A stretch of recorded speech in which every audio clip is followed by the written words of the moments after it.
Europe Matin, au cœur de l'info, Julien Pierce. 7h14 sur Europe 1. Bonjour Didier Quillot. Bonjour. Directeur général exécutif de la Ligue de football professionnel. Merci d'être en ligne avec nous ce matin. La nouvelle saison de Ligue 1 va débuter ce soir avec le match Marseille-Toulouse. L'OM qui, depuis cet été, compte dans ses rangs 3 champions du monde, Steve Mandanda, Florian Thauvin et Adil Rami. Didier Quillot, quel va être l'impact de la victoire des Bleus sur notre championnat, la Ligue 1 ? D'abord, vous l'avez rappelé, nous sommes le pays champion du monde. Donc ce soir redémarre la Ligue 1, qui est la ligue du pays champion du monde.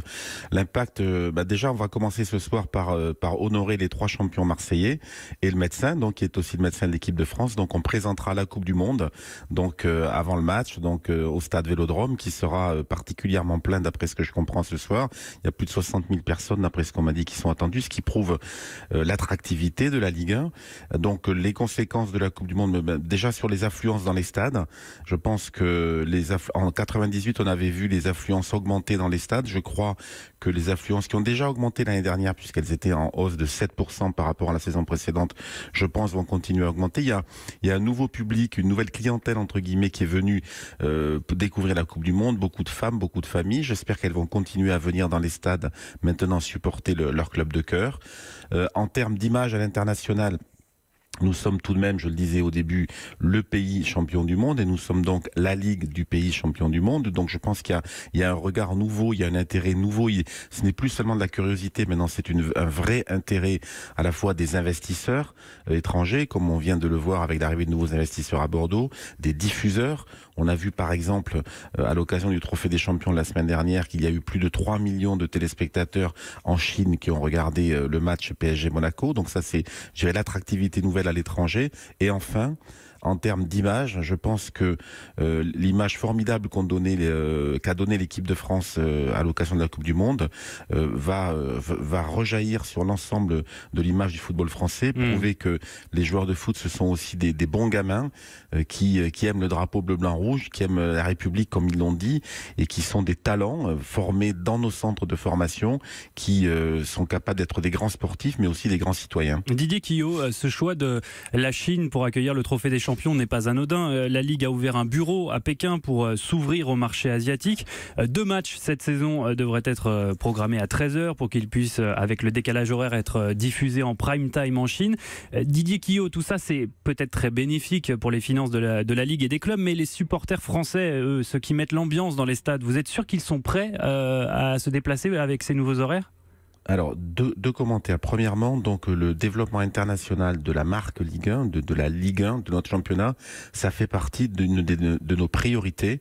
Donc, et de la même manière qu'on a ouvert un bureau en Chine, qu'on a réalisé le Trophée des Champions en Chine, en effet, pour développer le football vers le continent asiatique, il faut s'adapter aux horaires, puisqu'il y a 6 heures de décalage, donc avec la Chine. On n'est pas les seuls à avoir fait ça. Les Espagnols le font, les Anglais le font, les Italiens le font aussi, avec des matchs à midi ou à 13h. Donc, ça contribue à cet objectif de développement du football français et de la Ligue 1 à l'international. Sur les supporters, je voudrais rappeler plusieurs choses. D'abord, nous, à la Ligue, nous sommes partisans d'un dialogue apaisé et constructif avec les supporters. Les premiers acteurs du spectacle après les joueurs, ce sont évidemment nos supporters dans les stades.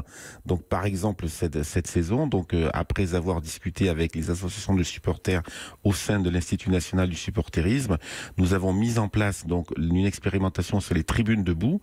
Donc, j'ai le plaisir c'était une demande forte de nos supporters. Il y aura cette année, à Saint-Étienne et à Amiens en Ligue 1 et à Lens et en Sochaux, donc des tribunes debout, comme il y en a en Allemagne, qui sont quelque chose qui pour rendre la fête encore plus belle et qui correspondent à ce que les supporters avaient demandé. Didier Quillot, c'est un retour en quelque sorte à ces tribunes qui existaient dans les années 70-80, mais ça pose une question sur la sécurité tout de même. On se souvient qu'en 89 à Hillsborough, 96 supporters de Liverpool avaient péri suite à un mouvement de foule dans une tribune debout, justement.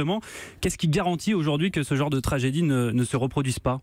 Alors, il y a plusieurs choses. D'abord, c'est expérimentation de tribune debout sans augmentation de la capacité. C'est-à-dire il y aura le même nombre de personnes dans la tribune, qu'elles soient assises comme avant ou debout.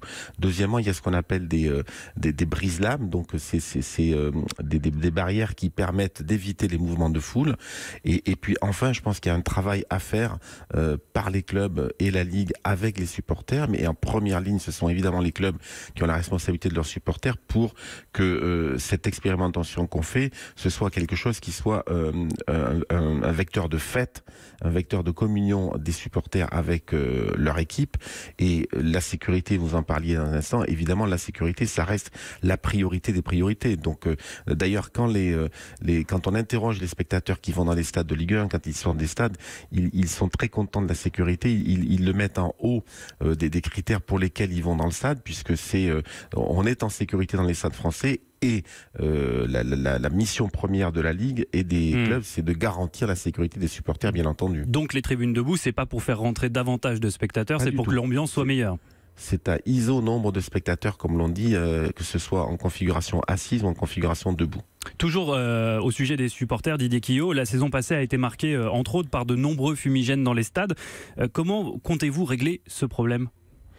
Par le dialogue, d'une part, et puis par les sanctions d'autre part, quand la loi n'est pas respectée. Voilà, la loi interdit l'utilisation de fumigènes. Donc les fumigènes, c'est donc interdit, c'est pénalement répréhensible, et en plus c'est dangereux. Quand ça brûle à 1700 degrés, donc ça peut occasionner des brûlures et des blessures graves autour des spectateurs, autour de ceux qui brandissent les fumigènes. Donc là-dessus, c'est la tolérance zéro. Donc je le répète à nouveau, les clubs sont tout à fait concernés par ces problèmes. Noël Le Graët, le président de la Fédé, et Nathalie Bois-de-la-Tour, la présidente de la Ligue, on l'a rappelé publiquement, je l'ai rappelé aussi publiquement à de nombreuses reprises dans les dernières semaines. Les fumigènes, c'est dangereux, c'est interdit. Il faut donc faire la fête autrement, avec des chants, avec des tifos, avec des encouragements, avec du clapping, mais pas avec des fumigènes. Merci Didier Quillot, directeur général exécutif de la Ligue de football professionnel, d'avoir été en ligne avec nous ce matin. Merci aussi à Victor Dolande qui a assuré la partie technique de ce duplex. Bonne reprise et donc bon match ce soir. À très bientôt. Europe 1.